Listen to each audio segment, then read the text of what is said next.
Progress. How do we measure progress? Do we measure it by industrial output? By infrastructure? Do we measure it by personal wealth? Or is it measured in the things that we buy? Or financial formulas like gross domestic product, per capita income, fiscal surpluses, or trade balances?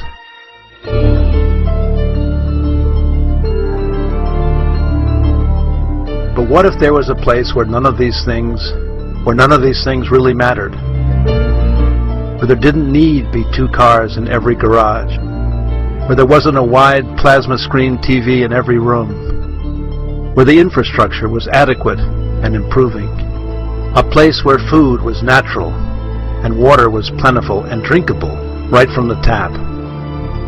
Where 4 seasons existed and the temperature in winter barely left frost on the ground, and the temperature at the beach in the summer rarely surpassed 85 degrees Fahrenheit. Where prevailing winds cleaned the air, eliminating all pollution, and rivers provided adequate electricity for nationwide broadband internet service and industrial power. Where a wide variety of food and fruit were produced locally and delivered fresh to local stores and corner street vendors. Food, real food. Tomatoes that tasted like tomatoes, lemons that stung like bees, and meat from Hereford cattle that could be cut with a fork and served with buttered baked potatoes, sour cream, and fresh chives. A place where every city block boasted its own fruit stand, bakery, laundry service, and eatery, and people actually said hello when passing on the street. This place does actually exist.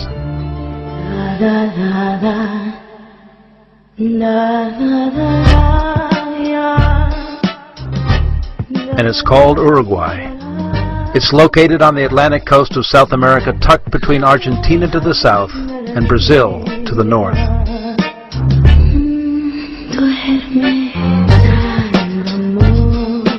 Uruguay is not a big country. It's about as big as Washington State in the U.S. and proudly boasts a population of only 3.3 million people, about the same as Berlin, Germany, and uncannily resembles the shape of utopia as mapped by Sir Thomas More in 1895.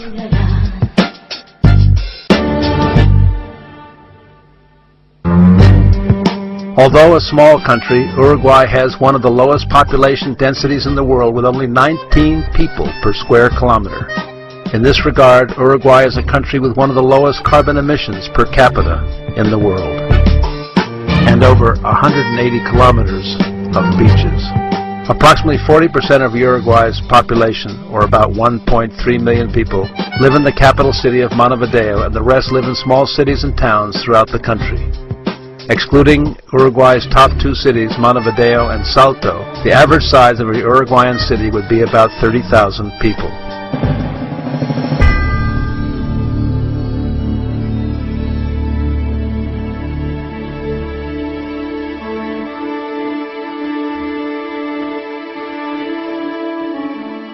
There's nothing really special about Uruguay.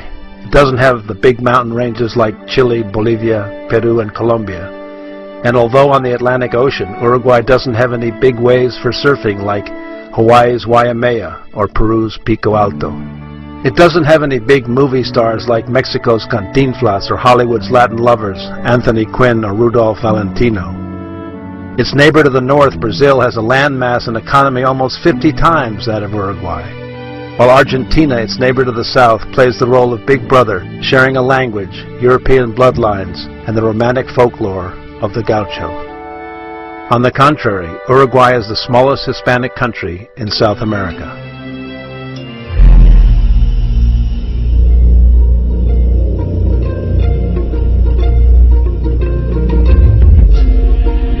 It doesn't have the big bucks to purchase the soccer aces like Ronaldinho from Brazil or the Englishman David Beckham. Although, in 1950, Uruguay did stun the world by a come-from-behind victory, defeating Brazil in the finals of the World Cup, an event remembered to this day as the Maracanazo, a feat still talked about by the elderly, mate-sipping fans that were there.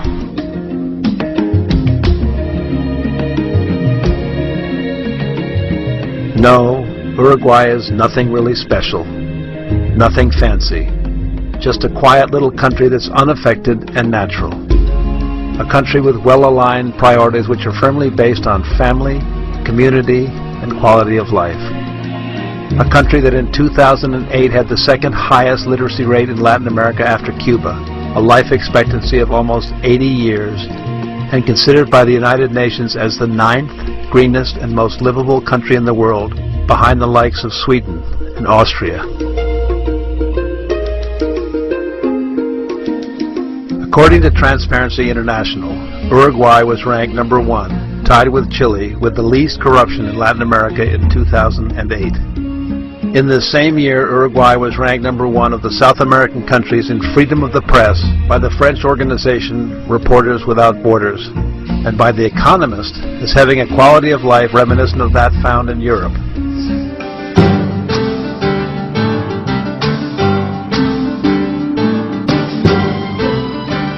Uruguay is an agriculturally based country with beef cattle generating over $1 billion a year in exports, principally to Europe.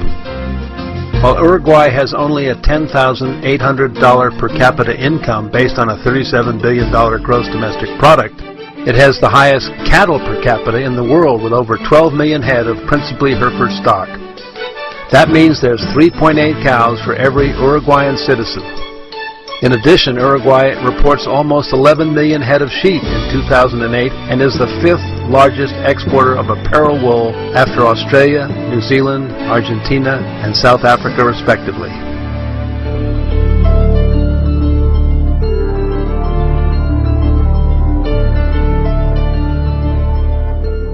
So who are these Uruguayans?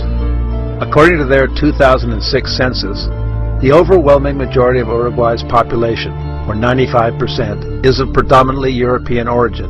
People of Spanish and Italian ancestry are the most numerous, followed by those from France, Germany, Portugal, England, Switzerland, and Russia, with the balance of the population being a mixture of black Uruguayan, indigenous, and Asian descent.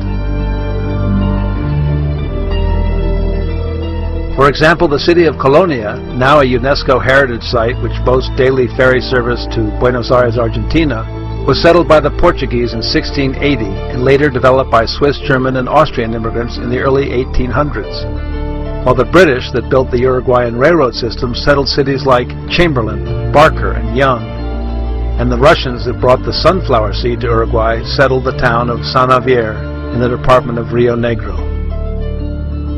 The European immigration to Uruguay has heavily influenced the country's architecture, agricultural techniques, art, and culture. As a consequence, some call Uruguay the Switzerland of South America for both its banking system and pluralistic acceptance of industrious foreigners.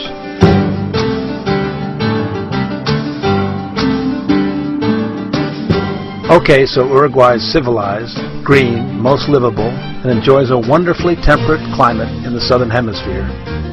That's all nice, but what can you actually do in Uruguay? Well, if you like the outdoors, maybe you'd like some horseback riding. Available every spring in the cattle country of Tacuarembó in the center of Uruguay.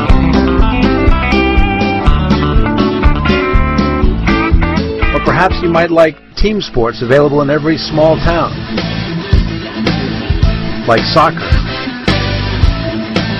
rugby, or polo. Or maybe you prefer individual sports, like sailing, golf, or rowing, or just being alone with nature.